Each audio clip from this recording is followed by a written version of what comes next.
A paz do Senhor Jesus Cristo. Boa noite a todos. Hoje, dia 23 de janeiro, nós seguimos o nosso propósito de leitura da Bíblia em um ano. Então, dentro de 365 dias, nós vamos ler a Bíblia inteira de Gênesis a Apocalipse.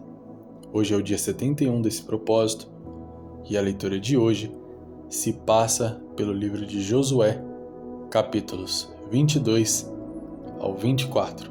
Então, no dia de hoje, nós encerramos o livro de Josué.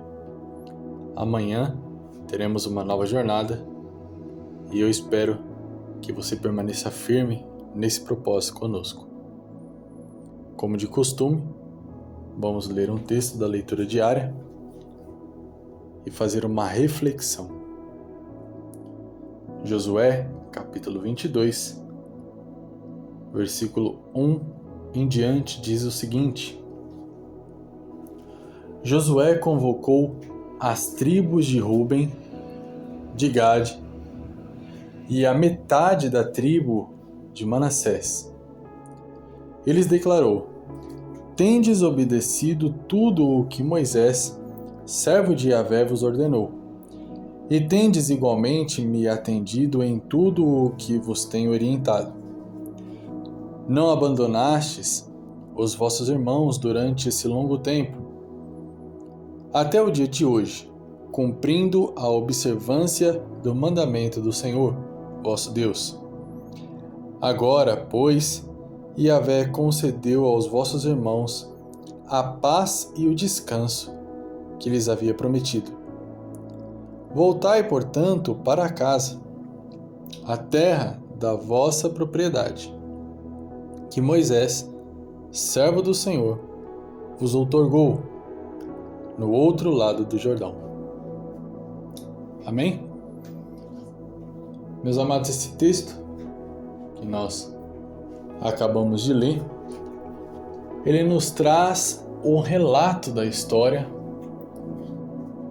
onde as tribos de Ruben, Gade e metade da tribo de Menassés, que ficava do outro lado do Jordão, permaneceram firmes, lutando as guerras das outras tribos, ajudando dia a dia até que todas as tribos pudessem se estabelecer na sua própria terra, seguindo um mandamento do próprio Deus através de Moisés, onde as tribos deveriam se ajudar até que toda a terra fosse tomada. Então, através desse relato, já no final do livro de Josué, onde todas as tribos já tinham tomado o espaço de terra a qual Deus tinha designado a eles, nós vemos nesse relato que essas 3 tribos se manteram firmes no propósito segundo a ordem e a orientação de Deus. E o mais interessante de tudo é que a ordem e a orientação de Deus não trazia benefício única e exclusivamente para essas pessoas. A ordem, a orientação que Deus deu para eles e que eles se mantiveram firmes era de lutar pela vida do seu irmão, lutar pelo progresso do seu irmão, se entregar ao propósito de crescimento do seu irmão. Existem momentos da nossa vida que nós somos abençoados, que Deus entrega para nós coisas que nós queremos muito, que nós esperávamos há muito tempo. Deus nos entrega uma condição financeira melhor, Deus nos entrega uma estabilidade maior, Deus nos entrega uma situação onde nós conseguimos ficar em paz, se sentir seguro. Porém, como andam os nossos irmãos? Aquele que está ao nosso redor, aquele irmão que congrega com você, que dividiu conquistas com você, como anda? Porque veja, ninguém consegue nada sozinho. Se as tribos de Ruben, Gade e Manassés já tinham tomado posse da terra que o Senhor tinha destinado a eles, é certeza de que as outras tribos cooperaram de alguma forma para que eles pudessem tomar posse dessas terras. Então não é o mais correto permanecer fiel à aliança que foi levantada? Porque existem pessoas que se levantam para nos ajudar a alcançar nossos objetivos. E muitas vezes os nossos objetivos nos colocam em posições melhores do que essas pessoas que se levantaram para nos ajudar. E o fato de você alcançar algo que essa pessoa que te ajuda não alcançou, não te deixa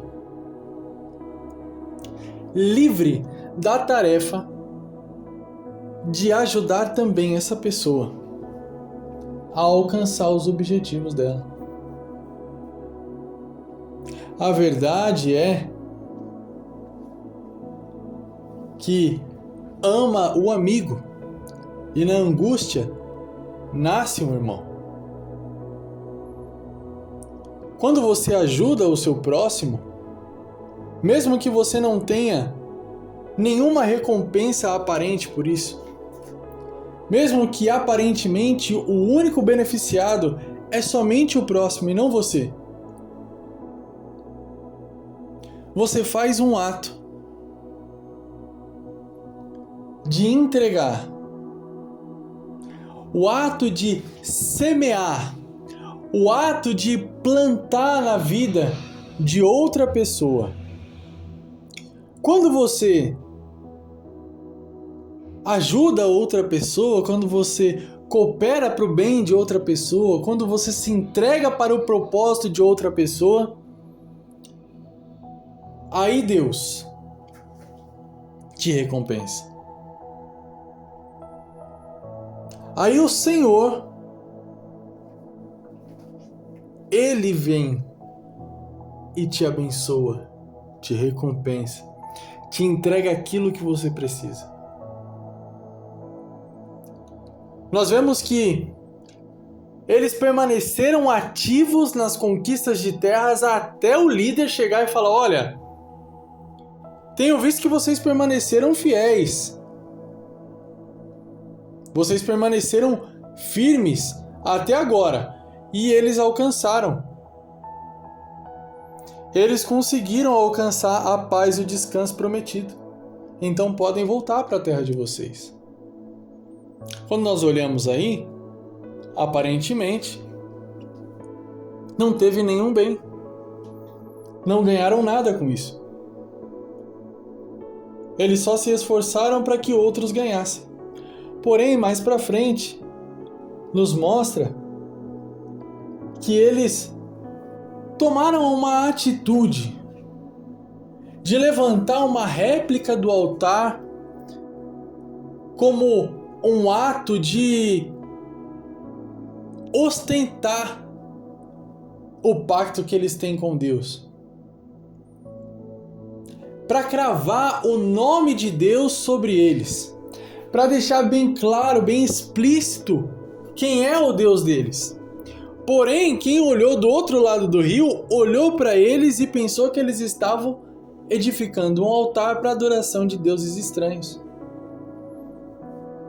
Então, o povo do outro lado do rio enviou o sacerdote e homens para questionar, para poder interromper aquela atitude que aparentemente estava corrompendo os costumes do povo, desviando a adoração de Deus para deuses estranhos. Mas quando chegou lá, eles falaram o seguinte: não, nós não estamos adorando a deuses estranhos. Longe de nós fazer isso. Nós estamos verdadeiramente deixando algo para que a nossa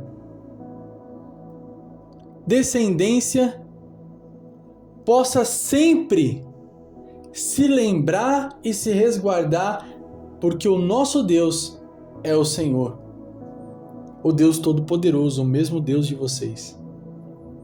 Nós não estamos edificando o altar para adorar nada lá, não é para sacrificar nada lá, é só uma réplica para que sirva de lembrete. Parece uma história, vamos ser sinceros, para quem olha de longe, para quem vê e olha essa situação, parece até mentira. Mas eles disseram algo que muda a perspectiva.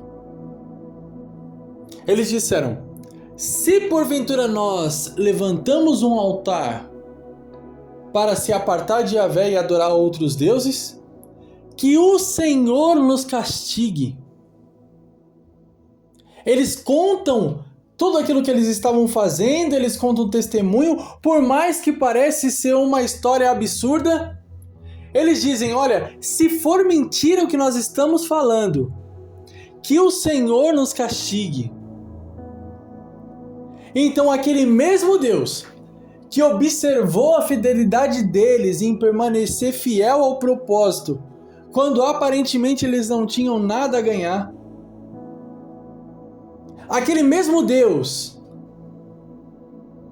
que mandou que eles fizessem isso,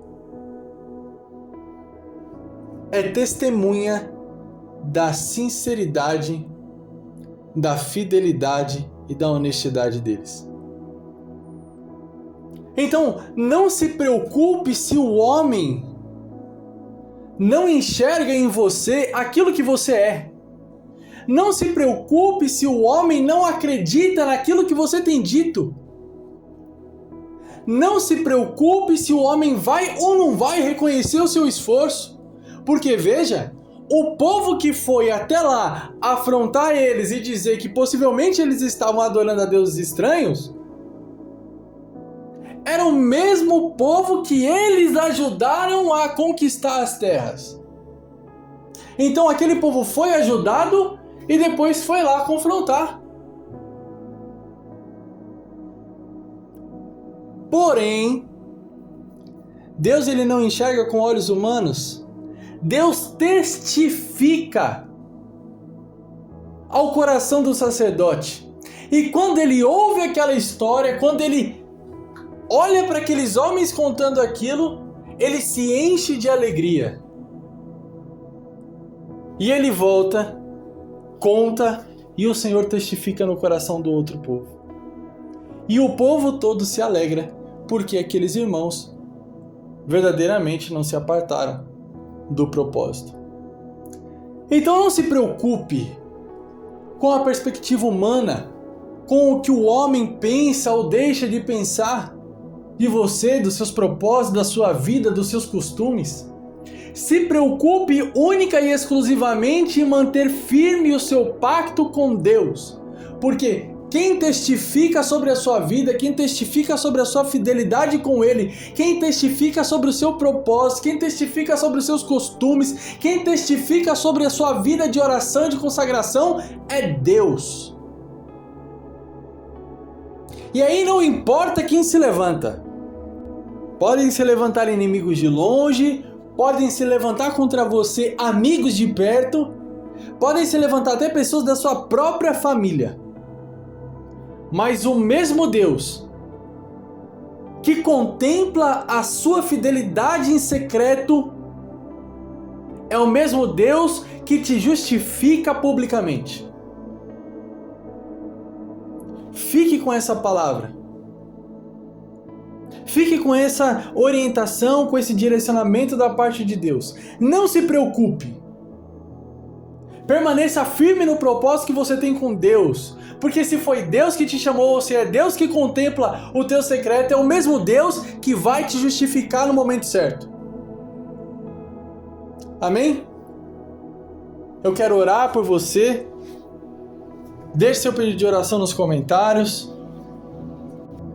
Coloque a mão no seu coração. Feche seus olhos. Vamos orar. Deus, em nome de Jesus, eu quero te agradecer, Pai, por esse dia maravilhoso que o Senhor entregou a cada um de nós. Eu quero te agradecer pela vida dessa pessoa que está me ouvindo.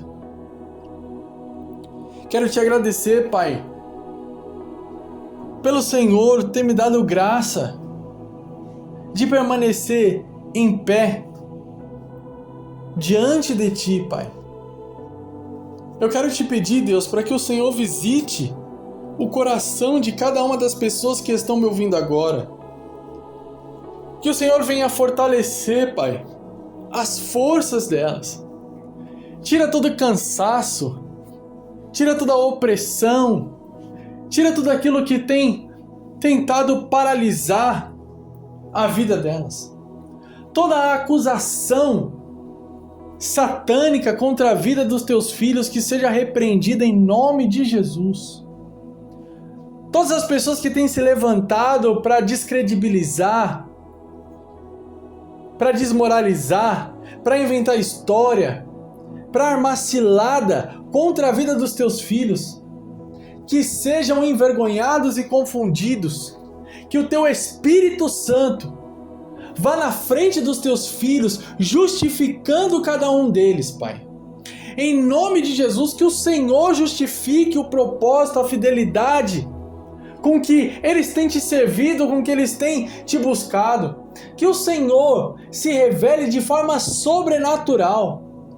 Que o Senhor dê um sinal do teu favor sobre a vida dos teus filhos, para que os inimigos que se levantam contra eles possam ver que o Senhor é na vida deles.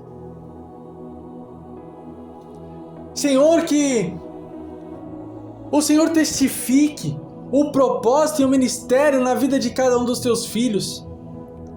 Que eles possam, Pai,